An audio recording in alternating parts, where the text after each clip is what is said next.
Bonjour à tous, c'est Gaëlle du blog écriturdysgraphie.com. Aujourd'hui, je vais vous expliquer comment apprendre à écrire son prénom à un enfant qui débute l'apprentissage de l'écriture. L'idéal est de montrer le prénom de l'enfant lettre par lettre. Pour l'exemple, j'ai pris le prénom Matteo parce qu'il y a pas mal de choses différentes dans ce prénom.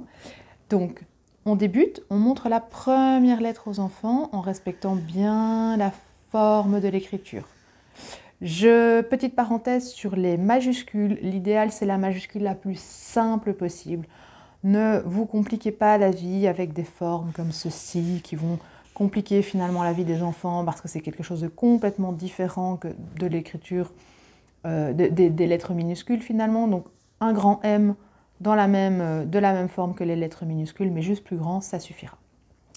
On invite ensuite l'enfant à reproduire la lettre qu'on vient de faire. Donc, on lui montre bien la façon de faire et ensuite l'enfant reproduit la lettre. Une fois que c'est fait, on passe à la lettre suivante. Là, on a le A, donc on va devoir démarrer en haut à droite et venir se placer tout proche du M.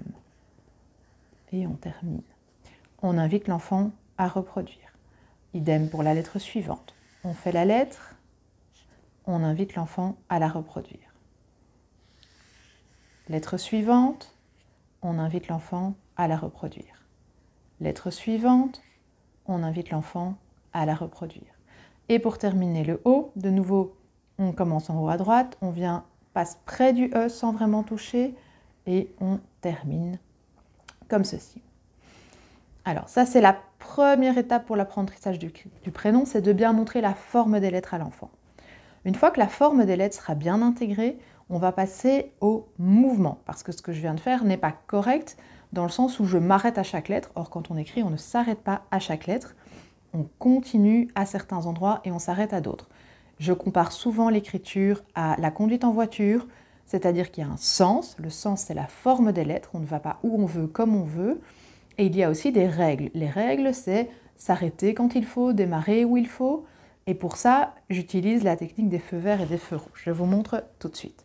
Le feu vert, comme pour la circulation, c'est le moment où on démarre. Donc ici, j'ai un feu vert, je démarre, c'est l'endroit où je démarre. Je suis la route, et puis je vais être obligée de m'arrêter, parce que le feu vert du A se trouve ici. Donc je vais placer un feu rouge. Ça veut dire que je m'arrête ici.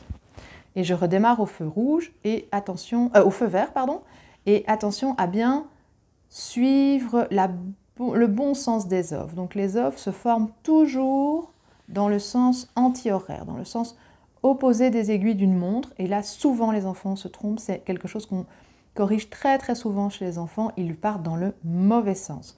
Donc, bien les habituer à montrer le bon sens de l'écriture tout de suite pour qu'ils soient habitués à bien tracer dans le bon sens toutes les lettres rondes.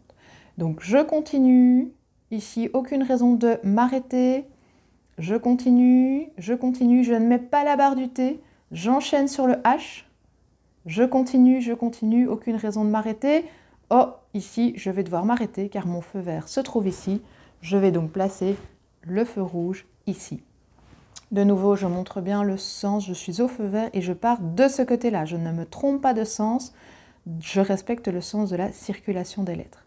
Et je termine enfin au feu rouge, mon mot est presque terminé, mais pas tout à fait. Comme vous l'avez remarqué, je n'ai pas mis la barre du T ni l'accent sur le E, parce que c'est quelque chose qui va faire gagner en vitesse les enfants. Ce sont des arrêts inutiles. Donc autant les habituer tout de suite à les placer une fois qu'on a fini le mot. Donc je suis arrivée au feu vert en fin de mot, et à ce moment-là, je vais placer la barre du T, je démarre là et je la place là, et je vais placer l'accent, je démarre là et je m'arrête là. Et là, enfin, mon mot est terminé. Et c'est là que vous voyez, les feux de circulation ont beaucoup d'importance parce que ça va vraiment aider l'enfant à se repérer. Donc, une fois qu'il aura bien intégré la forme des lettres, il va pouvoir utiliser ce modèle pour retenir, tiens, ici j'ai un feu vert et là j'ai un feu rouge, bien oui, je dois recommencer au feu vert plus haut. Et donc là, ça va vraiment aider l'enfant à intégrer la forme des lettres et à respecter le bon sens de circulation. Et ça fonctionne évidemment pour tous les prénoms. Il faut adapter à chaque lettre. Et donc là, je vous invite à voir la vidéo qui traite du sujet de la forme des lettres plus spécifiquement. J'espère que cette vidéo vous a plu. qu'elle vous aura aidé. Si c'est le cas, un petit pouce en l'air. N'hésitez pas à vous abonner pour découvrir les futures vidéos. À bientôt!